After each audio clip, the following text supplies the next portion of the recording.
السلام عليكم. دايما بقى كده في كل عيله بتكون حد كده مميز في عمايل الرز المعمر. بتحبي تاكلي الرز من ايديه. النهارده ان شاء الله هنعمله بقى، تبقي استاذه فعلا في عمايله وهتكوني فعلا مميزه، ومش هيبقى في حد زيك. كله هيطلبوا منك من جماله ومن حلاوته. والله ومن حلاوته مش هتحتاجي اساسا اي حاجه تاكليها معاه، بصي يتاكل كده لوحده. ان شاء الله هنعمله مع بعض النهارده، هقول لكم كل التفاصيل اللي يطلع معاكي الرز قمر بالشكل اللي انت شايفاه ده، فعلا تحفه. وهقول لك بقى ازاي تظبطي السوائل بتاعته. ولو هتعملي اي كميه هقولك ازاي تظبطي عيار الرز ويطلع معاكي مظبوط جدا، واسرار التسويه الصح، وهيطلع ازاي الحبايه كده بصي بتلمع وطعمها خطير. ان شاء الله باذن الله هنعمله مع بعض النهارده. اتمنى بجد ان انتوا تشوفوا الفيديو كله علشان ما يفوتكوش التفاصيل الصغيره، وتبقي فعلا استاذه في عمايل الرز وتكوني كده مميزه باذن الله. الفيديو حلو جدا، اتمنى بجد ان انتوا تكملوا معايا للاخر. يلا كده نشوف هنعمله مع بعض ازاي. مبدئيا كده انا عندي كده الرز. هتجيبي الرز اللي هتستخدميه، اي كميه من الرز اللي انت هتستخدميها هتستخدمي قدها بالظبط لبن. تمام. الطبق بقى اللي بتحطي فيه الرز او الكوبايه اللي بتحطي فيها الرز هتزوديها ربعها ميه، يعني يبقى لازم كميه الرز تكون قد كميه اللبن، بالاضافه الى كده ربع الكميه ميه. تمام. يلا كده نشوف هنعملها مع بعض ازاي. اول حاجه عندي الطاجن او البرام اللي هتشتغلي فيه. هتنزلي كده بالرز وهو ناشف قبل ما تغسليه. هتنزلي بالرز في الطاجن اللي هتشتغلي فيه، سواء بقى فخار او المونيوم مش هتفرق خالص. هتعايري كده بصباعك، لازم كده تسيبي عقلتين من الصباع. تمام. على الحرف بتاع الطاجن اللي بتشتغلي فيه او البرام اللي هتشتغلي فيه. بنسيب كده حوالي عقلتين صباع، لان الرز حجمه بيزيد بعد ما بيتغسل، وكمان بعد ما بيدخل الفرن حجمه بيتضاعف. تمام. عندي بقى هنا الحله اللي هنشتغل فيها، هنجيب كميه اللبن وهننزل بيها في حله. اللبن يا جماعه لازم يكون مغلي. الطبق اللي معايره بيه اللبن هنحط ربع ميه. ركزوا كده معايا في الخطوات الصغيره ديت. يبقى اللبن هنحط ربعه ميه. وهنحط معلقه كبيره من الملح. انا مستخدمه هنا كيلو الرز، هتحطي له معلقه كبيره من الملح.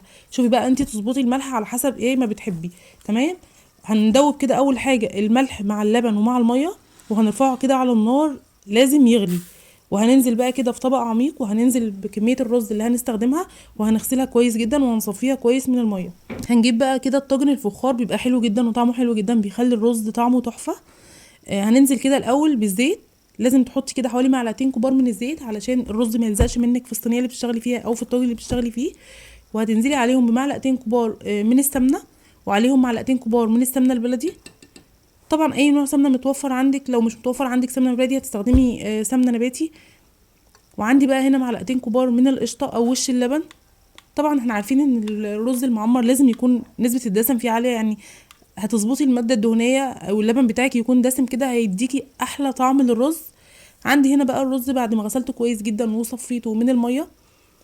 هننزل كده على المواد الدهنيه. شايفين حجم الرز ما شاء الله اتضاعف. فاحنا بنراعي بقى النقطه ديت، واحنا بنعاير الرز كده في الطاجن اللي بنشتغل فيه.